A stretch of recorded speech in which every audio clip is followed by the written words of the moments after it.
Welcome to Redvee TV, supported by A-Star Recruitment for the 2021 season, as we reflect on a Challenge Cup victory. 26 points to 12, Saints over Castleford. Are you alright, Kev? I'm fine. I've predicted the starting 17 and the margin of victory. That's great, Kev. Did you back the margin of victory? No, I didn't. Oh!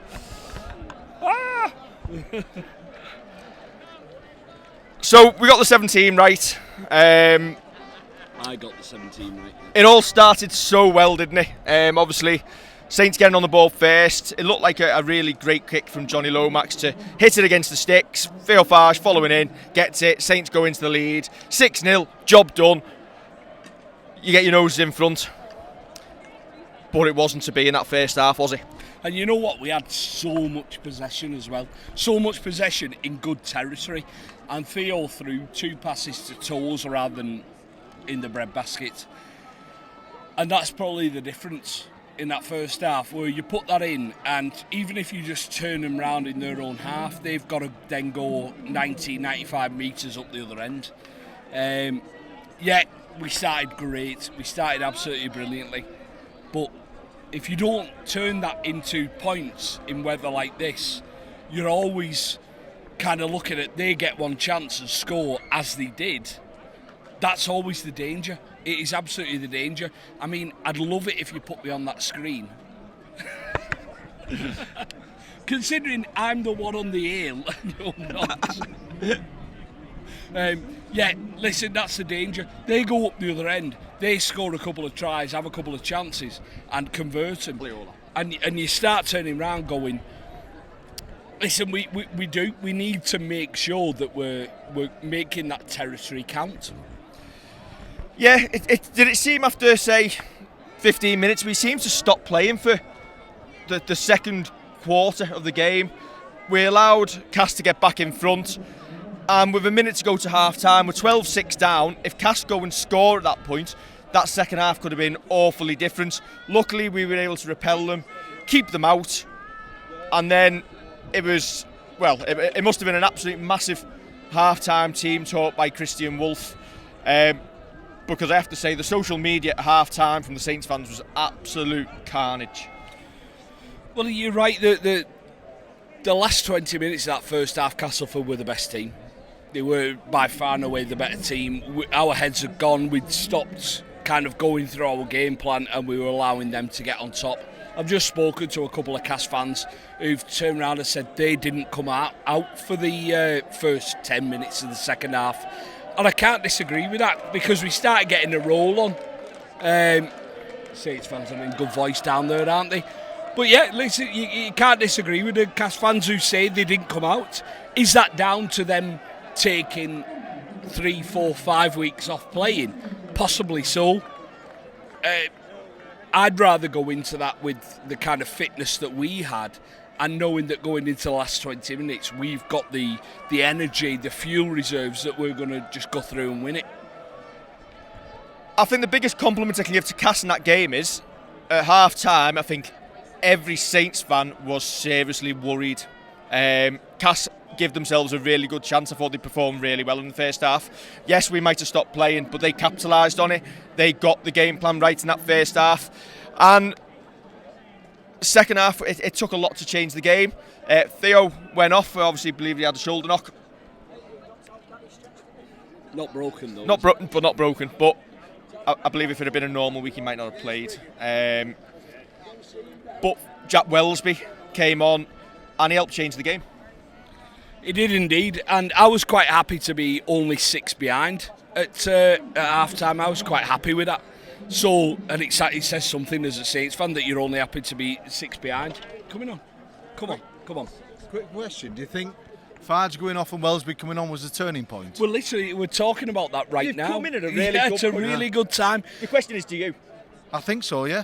I know he got the knock and there was no penalty given, but I think Wellesby coming on made the difference. That run across the line where he put him through, it made all the difference. It set us up on their line and we just went for it then, didn't we? Here's a question for you. We've let Lachlan Cooke go because we can't afford him under the salary cap. We weren't offering 2 years. Does that vindicate the decision to give Jack Wellesby potentially the number 1 shirt next year? Not yet, I think he will be, but he's learning his role throughout the line. So I think it's still to come. I think the number 1 role needs more experience than Wellesby.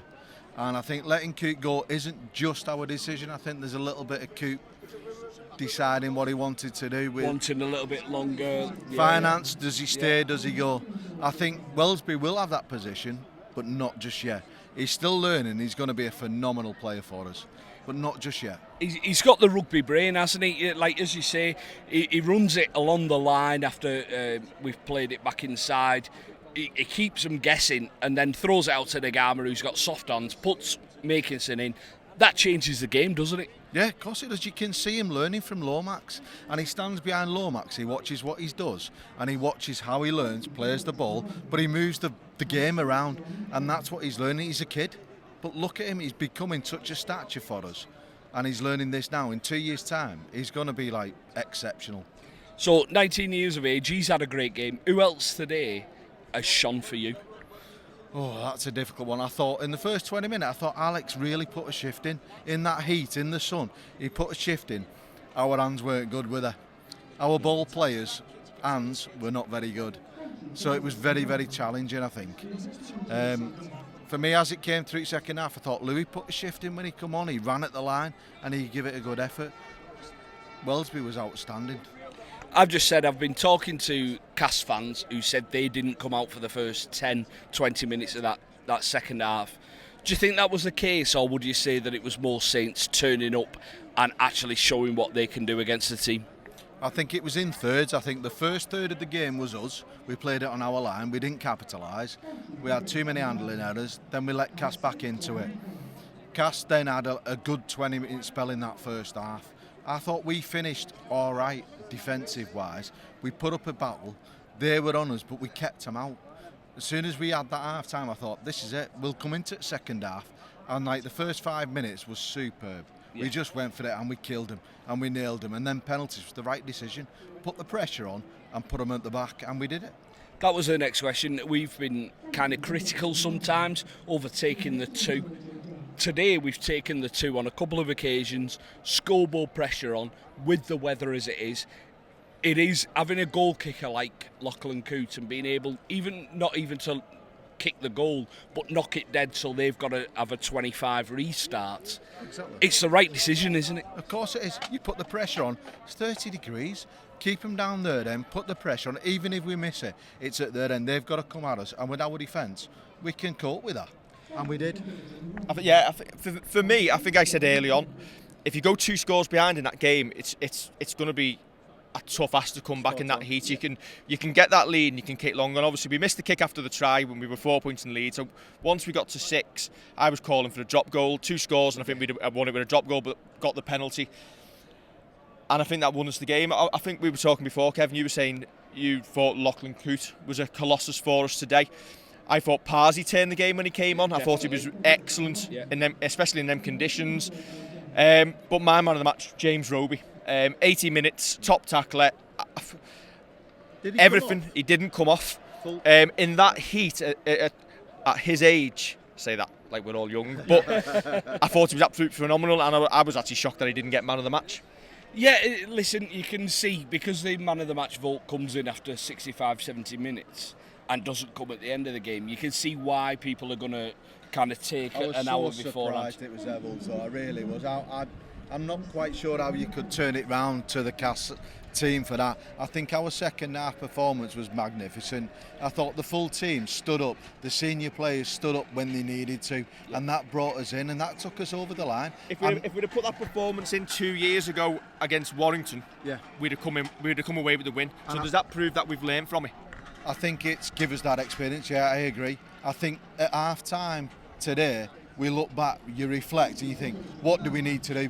Go out, hit them hard, go at it early, and let's take the game to them. And we did it. Yeah, don't start kind of throwing it about willy-nilly. No. Just play your normal game, play your to what your level is, your skill set, and just take them out of the game. You're absolutely right with that. Right, I'm going for some food. I wish I was. TGI's, I'm starving. Cheers. Thanks for coming on. Nice to speak to you. All right, lad. All right. Are you joining us? You coming on? Hello. Dave Lyon and Kevin Pend. I've not seen Dave Lyon for about 30 years. He was about that big when he came on the scaff. And now he's, we're not having to his old, isn't he? Well, absolutely champion, that money. Half time, little bit nervous, shall we say. Complete turnaround.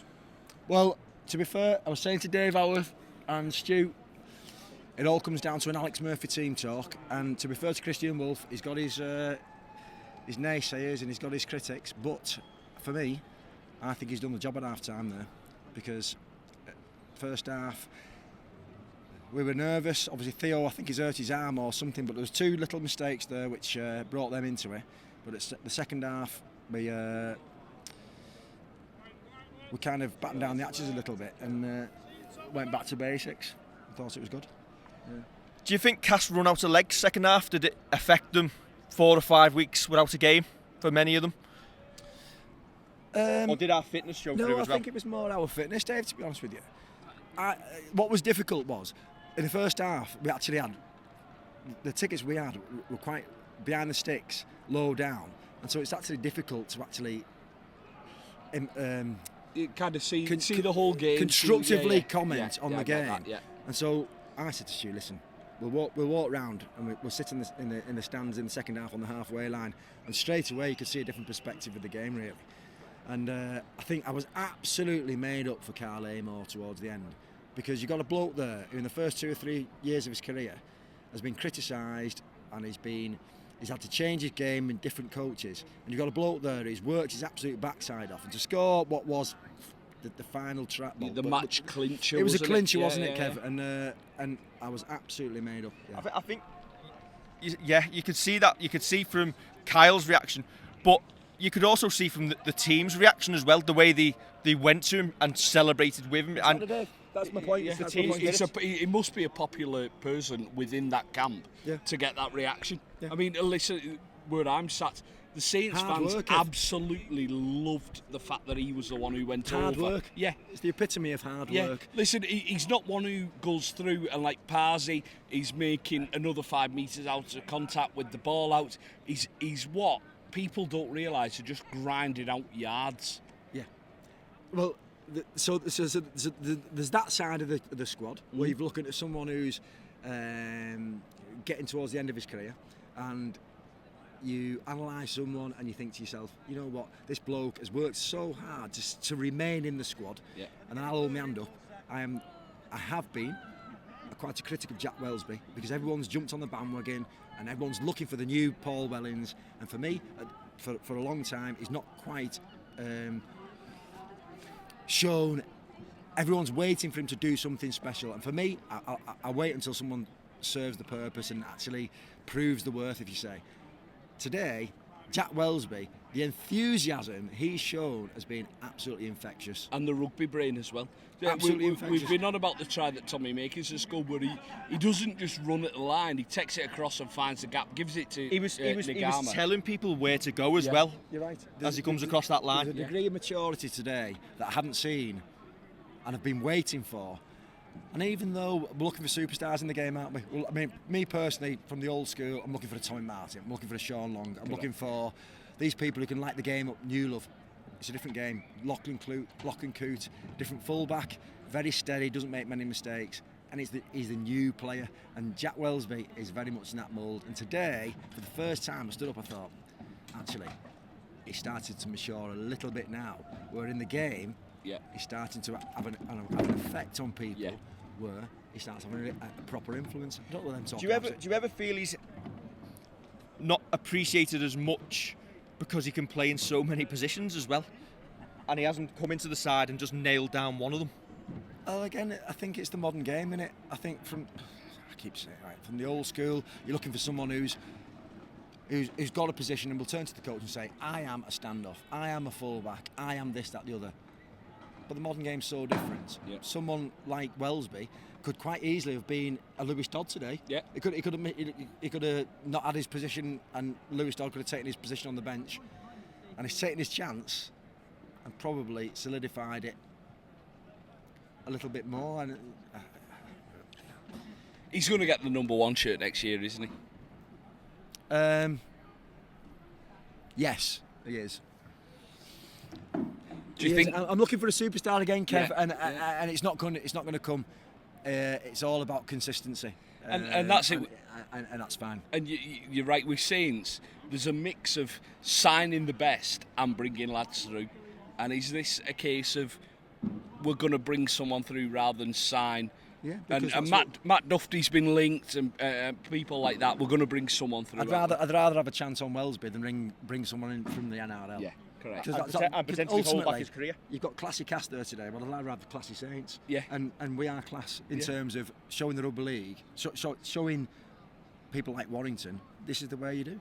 You bring young lads through and give them a go. I'm not one who's going to say Jack Wellsby he's not a superstar. Not yet, he's not.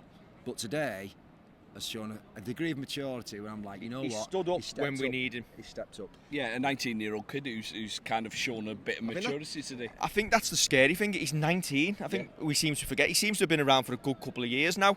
I want to talk about James Roby, leader, captain, legend. He did 18 minutes out there today in that heat. Top tackler. He had us on the go forward when we needed it. People talk about Paul McShane, but when we needed him today, James Roby really stood up as well. Listen, you could wax lyrical about James Roby all day, every single day. How'd you replace him? Once in a lifetime. Yeah. Is he better than Kieran Cunningham? Different players. Different players because generation. yes. But and the other thing is, Cunningham was in an era where he's surrounded by great players, and it's an era that unfortunately there are many fans who will be here today who won't appreciate the greats we had between, choosing that particular era between 1999 and 2008, let's say, the likes of Iro, Newlove, Matt, you can just reel them off the tongue. Yeah, of course you can. Whereas Roby is a different kind of player whose influence and maturity has so much of different effect on the likes of Jack Wellsby. Yeah. Johnny Lomax, the likes of Johnny Lomax. Absolutely, Yeah. all these players. Because unfortunately, Lomax is such a great player, but for whatever reason, they don't seem to have the same presence as the likes of Martin and Long. Yeah. And I think that's probably just me talking about a different era, a different time, different age, all those things. Well, this is one thing that I've asked you that question. Could I split Cunningham and Roby? No.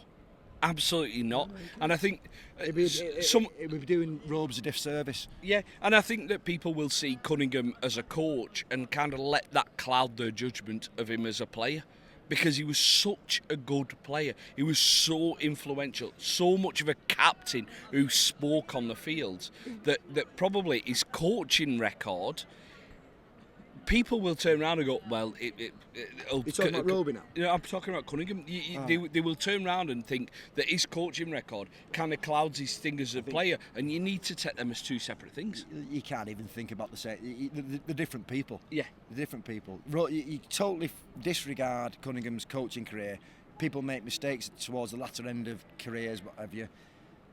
You know, I remember Kieran Cunningham turning up at bloody Keighley. I think it was like probably a second round of a Challenge Cup in maybe 97-ish, maybe. A little bit. Right? Well, and he was just sensational. Yeah. And then he played in the Challenge Cup semi-final against Salford again, running like a winger down the middle of the field. He was just unbelievable. Unreal play, and it's very, very easy to forget those Correct, things. absolutely correct. And to be fair to Robes, it's exactly the same with Robes. Robes is a totally different player than he was when in the first half of his career. Yeah, when he was 21, 22. He's managing his time, he's managing his fitness. Yeah. Totally different player. To bring it back to today's game, I think when we won the grand final, we were outside bouncing round, a little bit calmer and a bit more serene today. We've grown up, we've matured. Is there a little bit of relief of getting a little bit of a hoodoo over the last few years in the Challenge Cup, our far backs? There is, absolutely. I mean, we've said on the way down this morning, in 1987, between 78 and 87, it was 9 years, and it felt like a bloody lifetime. Felt like a lifetime.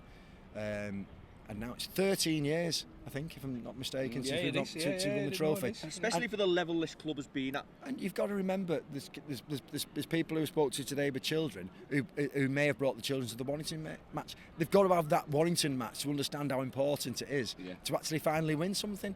And COVID times, it's a different kettle of fish. And hopefully the RFL in the next couple of years will promote the game and get it back to what we remember as an event. You got to take it. You got to take the day. You enjoy the day. It's absolutely fantastic that we've won. You know what? Level playing field for Cass Saints today. Coming up to the match, there was no words and graces from me in terms of who's going to win. I had never a clue. And at half time told, you're like, this could go either way. Like I said on the previous show, if we'd have won by 1 today, you'd take it. Of course you do. At the end of the day, it's all about that honours list and comparing ourselves to Wigan. And we need to make sure that Wigan, Leeds, Saints, we are up there, if not. The priority is to make sure that Saints are at the top. Correct. And the more we get the flipping trophies, the more we're the best team in the world. Correct. Kev, final thoughts from yourself. Dom, thanks for coming on. Dave, Kev, good to see you. Have a good beer. Yeah. Have a good night. Up the hand rags. There's another one on trophy cabinet. Kev, I'll hand it over to you for some final thoughts. If we're going across the game, I thought we started brilliantly.